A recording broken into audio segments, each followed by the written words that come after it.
Let's move on to one mid-cap sector, and largely a mid-cap sector, let me put it that way, which has been doing very well in 2020, which is cement. Price hikes announced in the beginning of the year triggered a rally in the stocks. But that's not all. Business dynamics seem to be turning around a little bit for the industry as well. Nikki is standing by with an analysis out here. Nikki, why are we saying that the business dynamics are changing?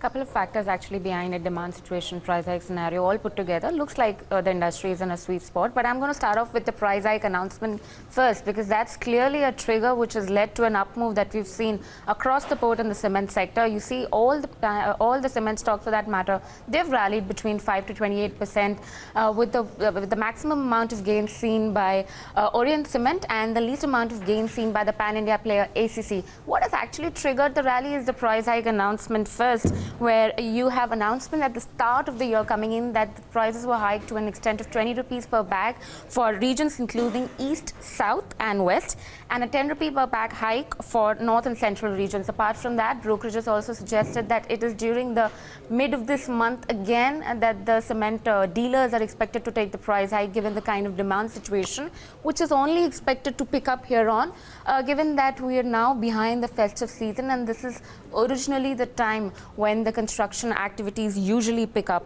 Also, if you look at some of the data, what does the data suggest? 8 core industry index, where you have the cement production index as one of the component behind that is particularly moving up. If you look at the index, September, October, November, month on month, you would see the growth coming in for the manufacturing index, suggesting some level of green shoots coming in for the demand of a cement sector overall. Morgan Stanley typically says that their channel checks actually suggest that December is expected to be better month as compared to what we've seen for November.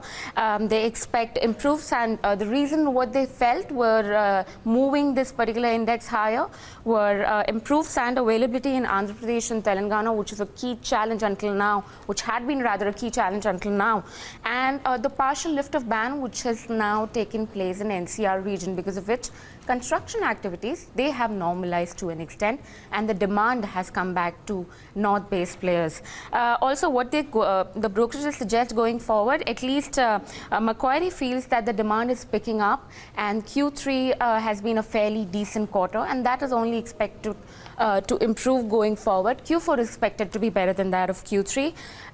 The factor which essentially is driving the demand out here is, according to Jefferies, they're suggesting that it's going to be the government-led affordable housing schemes, which are expected to be the fact, which is going to be a key factor driving the demand much before the infrastructure demand comes through. This view, to an extent, has also been validated by the industry leaders. Talk about India Cements. He said that the demand is going to be, was rather being driven by the private housing segment. And also, so is the case with also one of the other cement manufacturers, Orient Cement, which has said that pickup in house construction and repair activities essentially is driving down the demand. One of the parameter which consistently now has been aiding the growth, or rather the EBITDA margin performance of all these players, will be the persistent easing input cost pressures. Look at both of them. Petcoke, domestically, international coal price, they've been all on declining trajectory. If you could pull out the chart out there where we could see how the prices have moved in all these quarters, you would see a declining trend. Do remember the fact that energy costs put together from 25 to 30% of the cost that the cement makers face overall. This combined with the shipping freight costs, which have been declining, along with the e-auction prices, which have been stable, that's also pretty much aiding the sector as a whole.